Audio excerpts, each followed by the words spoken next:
என்கின்ற நட்சத்திர பலன். இது தினந்தோறும் மாறும். எதுக்காக இதை நம்ம பார்க்கணுன்னா, நாம் பிறந்த ஜென்ம நட்சத்திரம் தான் நம்மளை இயக்குவதா ஜோதிட சாஸ்திரங்கள் சொல்லுது. அது பிரகாரம் பார்த்திங்கன்னா, இன்றைய நட்சத்திரமும் நம்ம பிறந்த ஜென்ம நட்சத்திரம் என்ன தொடர்பில் இருக்குது, அதுக்கான என்ன பலன் அப்படின்றத நம்ம பார்த்துட்டு அதுக்கேற்ற மாதிரி நம்ம நடந்துக்கலாம். இதில் பார்த்திங்கன்னா, சந்திரன் இன்றைக்கி எந்த நட்சத்திரம் இருக்காரோ அந்த நட்சத்திரம் தான் இன்றைய நட்சத்திரம். அது மாதிரி பார்த்திங்கன்னா, சந்திரன் இன்றைக்கி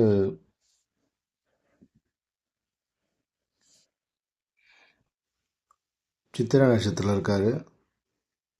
அப்படின்னா மிருகசிரிஷம், சித்திரை, அவிட்டம் இந்த 3 நட்சத்திரங்களும் இன்றைக்கி ஜென்மதாரைன்னு பார்க்கும்போது பதற்றத்தை தரும்.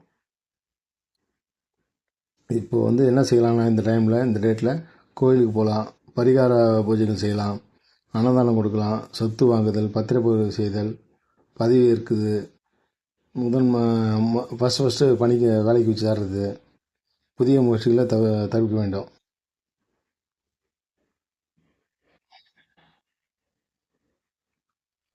முடிவெட்டுதல், எண்ணெய் ஸ்நானம் பண்ணுறது, ஸ்ரீ புருஷ சேர்க்கை, சீமந்தம், திருமணம், காது குத்துதல், முடி இருக்குதல், மருந்து சாப்பிடுறது, அறுவை சிகிச்சை பண்ணிக்கிறது, இதெல்லாம் இந்த டைமில் அவாய்ட் பண்ணிக்கணும்.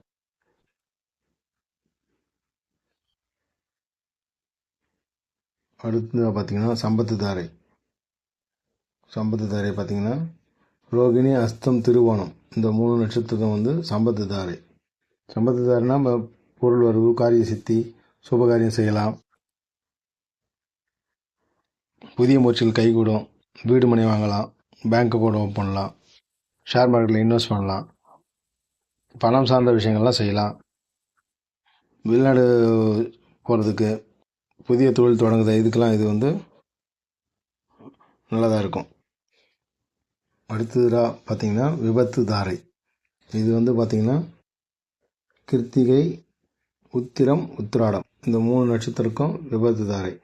அப்படின்னா கோபத்தால் காரியம் இழப்பாகும், வாய்ப்புகள் தவறி போகும், மனக்குழப்பம் உண்டாகும், வீண் அலைச்சல் உண்டாகும், திருட்டு பயம் இருக்கும், பொருள் விரயம் ஆகும், கஷ்டமாக இருக்கும், எதிர்பாராத விபத்துகள் அது மாதிரிலாம் நடக்கக்கூடிய வாய்ப்பு இருக்குது. அதனால் எப்போ கவனத்தோடு செயல்படணும். வாகனங்களில் செல்லும் போதும், இல்லை ஒரு விஷயத்தை நோக்கி ஒரு செயலை செய்ய போகிறோன்னா கொஞ்சம் கவனத்தோடவும் பொறுமையாகவும் ஹேண்டில் பண்ணணும். அதை அப்போ தான் நம்மளுக்கு வரக்கூடிய பிரச்சனைகளை குறைச்சிக்கலாம். தவிர்க்க முடியாது, முழுவதுமாக குறைச்சிக்கலாம். இதில் என்ன பண்ணலான்னா, புதிய வாகனங்கள் வாங்குதல், இரவு நேர பயணத்தில் செய்யக்கூடாது பார்த்தீங்கன்னா, புதிய வாகனம் வாங்கக்கூடாது, இரவு நேர வாகன பயணம் இருக்கக்கூடாது, அதிவேகமாக வாகனம் இயக்கக்கூடாது.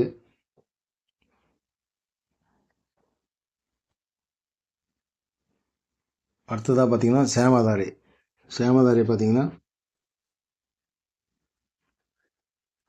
பரணி, பூரம், பூராடம் இந்த 3 நட்சத்திரங்களும் சேமதாரைனா ஆரோக்கியமான மற்றும் மகிழ்ச்சியான நாள். வீடு, வாகனம், ஆபரணம், வாங்கிய கடனை திரும்பி கொடுக்குறது, நீண்ட நாள் நோய் இருந்ததுன்னா அதுக்கான ட்ரீட்மெண்ட் எடுத்துக்கிறது, இதெல்லாம் பண்ணலாம்.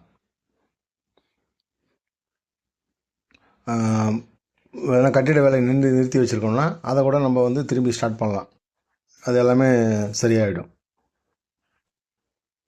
அடுத்ததாக பார்த்திங்கன்னா, பிரத்யேக தாரை அஸ்வினி, மகம், மூலம் இது 3 சிக்கல்கள், கவனச்சிதறல்கள், வீண் அலைச்சல், மன தடுமாற்றம், முடிவு எடுப்பதில் சிக்கல், தடை தாமதம் உண்டாகும்.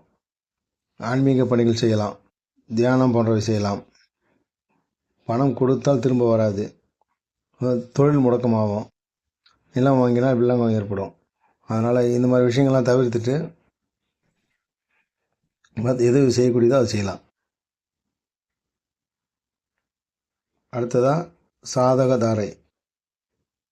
தாரை பார்த்திங்கன்னா ஆயில்யம், கேட்டை, ரேவதி இந்த 3 நட்சத்திரங்களும் இன்றைக்கி சாதக தாரைன்னு பார்க்கும்போது எண்ணங்கள் ஈடேறும், முயற்சிகள் பலிதமாகும் மற்றும் செயல்களுக்கு சாதகமான வாய்ப்புகள் ஏற்படும். பூமி சம்பந்தமான விஷயங்கள் செய்யலாம், அரசு வேலைக்கு மனு போடலாம், தேர்வு எழுதுறது, மற்றபடி போட்டித் தேர்வு எடுத்து அதுக்கு அப்ளிகேஷன் போடுறது, இல்லை போட்டித் தேர்வு எழுதலாம், அந்த மாதிரி விஷயங்கள்லாம் பண்ணலாம். இதெல்லாம் பண்ணால் நம்மளுக்கு எல்லா விஷயங்களும் நம்மளுக்கு சாதகமாக நடக்கும், வெற்றியும் கிடைக்கும். அடுத்ததாக பார்த்தீங்கன்னா வதைதாரை, பூசம், அனுஷம், உத்திரட்டாதி இந்த 3 நட்சத்திரங்களுக்கும் இன்றைக்கி வந்து வதைதாரை. வதைதாரை அப்படின்னு போது உடலில் சோர்வு காணப்படும், மனதில் இன முடியாத சோகம் இருக்கும், ஒரு வேலையை செய்யலாமா வேணாமான்ற ஒரு இன்ட்ரெஸ்ட் இல்லாமல் இருக்கும், எதையுமே ஒரு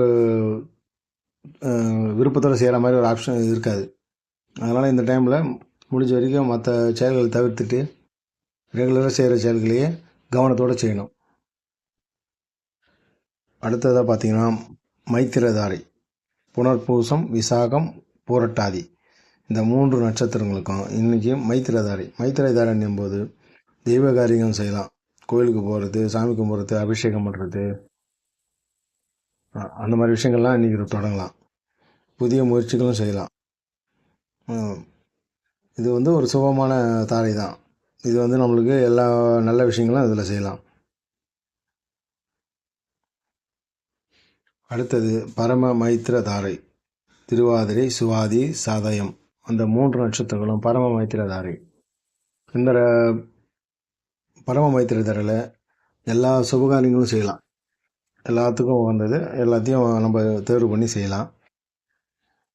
அதே மாதிரி இந்த நட்சத்திர பலன்றது எதுக்காக நம்ம சொல்கிறோம்னா, இன்றைக்கி இந்த நட்சத்திரத்துக்கு இதெல்லாம் நடக்க போகுது அப்படின்னு நம்ம முன்னாடியே தெரிஞ்சுக்கணும்னா முன்கூட்டியே அதை எப்படி நம்ம எதிர்கொள்கிறது, எப்படி அந்த பிரச்சனையை குறைச்சிக்கிறது, இல்லை செய்யாமல் விட்டுட்டால் கூட நல்லா இருக்கும், நம்மளுக்கு வர பிரச்சனை நடக்காமல் விட்டுரும். அந்த மாதிரி முன்னாடியே தெரிஞ்சுக்கிறதுக்காக தான் இதை வந்து வீடியோவாக எடுத்து யூடியூப்பில் போடுறோம். இது பார்த்து பயன்பெற்று மற்றவர்களுக்கும் சொல்லுங்கள். இந்த நட்சத்திர பலன் எந்த மாதிரி இருக்குன்றதையும் கமெண்டில் சொல்லுங்கள். எந்த கமெண்டாக இருந்தாலும் நான் அதுக்கான ரிப்ளை கொடுக்குறேன். இது எல்லோரும் பார்த்து பயன்பெறணுன்றது தான் என்னுடைய எண்ணம். அதுக்கான இது உங்கள் கையில் தான் இருக்குது. நீங்கள் பார்த்து அது பலன் பெற்று ஆமாம் இது கரெக்டாக இருக்குது இல்லை அப்படின்னு சொன்னீங்கன்னா அது ஒவ்வொன்றா நம்ம என்னென்னு பார்க்கலாம். நன்றி, வணக்கம்.